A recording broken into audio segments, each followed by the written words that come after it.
We wouldn't be here today unless all of us here know someone or is someone that is being impacted or has been impacted by cancer. And the instant that we hear those words, your whole life changes. I was 40 years old, healthy, in the midst of raising my two beautiful girls, who were only 6 and 7 at the time. And I had always felt healthy, so when I started having a gnawing feeling in my stomach and just extremely tired, I knew something was off. And at first we brushed it off, but my husband urged me to go to an urgent care. And like I said, it was right at COVID, so they turned me away because they thought I could have COVID. And luckily I was sent to a hospital where I could get better labs and scans. And ultimately, my labs came back with elevated levels, and I was immediately sent for the CT scan. And it showed a mass on the head of my pancreas. And not long after that, I found myself at Northside Hospital having a biopsy to confirm my diagnosis. And by the grace of God, I was led to Dr. Abdallah and his amazing team. They filled me with nothing but hope. My tumor was locally advanced and attached to blood vessels, but after several rounds of really aggressive chemotherapy and radiation, my tumor shrank, and it pulled away from the vessels just enough that I could be a candidate for the Whipple procedure. And after nearly a 12-hour surgery, we were so grateful to find out that my cancer had not spread to any of my lymph nodes, and I was cancer-free.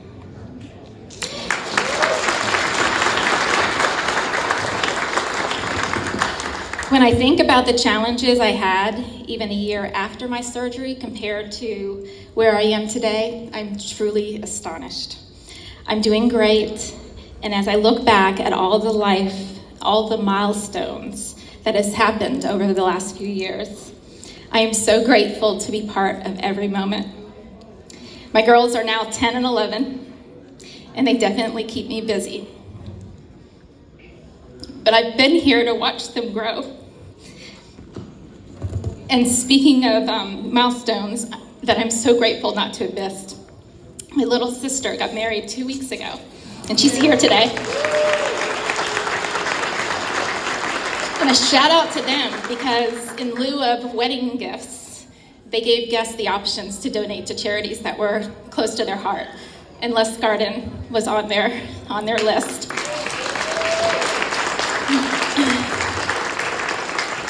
I was her maid of honor, and being by her side and watching her walk down the aisle, it was just a moment.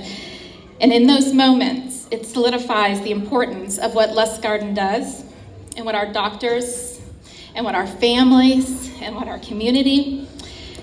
It not only gives us more time, but it gives us a lifetime of not missing any of those moments. A doctor told my husband early on that I was not a statistic, I was one person. And I think that is such an important part of my story, because even though our statistics are getting better, we all know that they're not good. But that's all they are.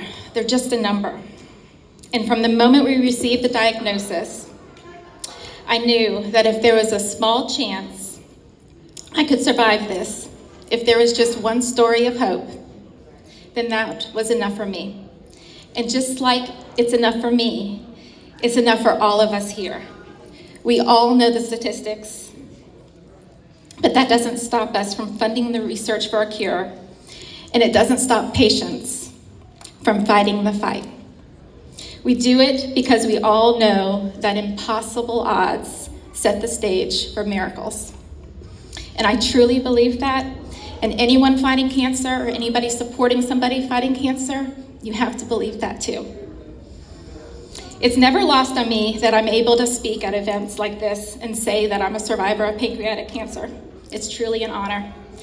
Dr. Abdallah and his team keep a very close eye on me, and I get scanned every 6 months. And I actually just had a scan last week, came back clear, no evidence of disease. And I know I've said this before, but after each clear scan, the same words Dr. Abdallah told me after my first clean scan still ring true. With that big smile of his, he said, Go live your life. And it's what all cancer patients want to hear. Tomorrow is not promised to any of us, but I hope my story provides hopes and lets others know that no matter how hard it gets, no matter what the statistics are, there is life on the other side of this battle, and I'm here to tell you it's a beautiful one. Thank you.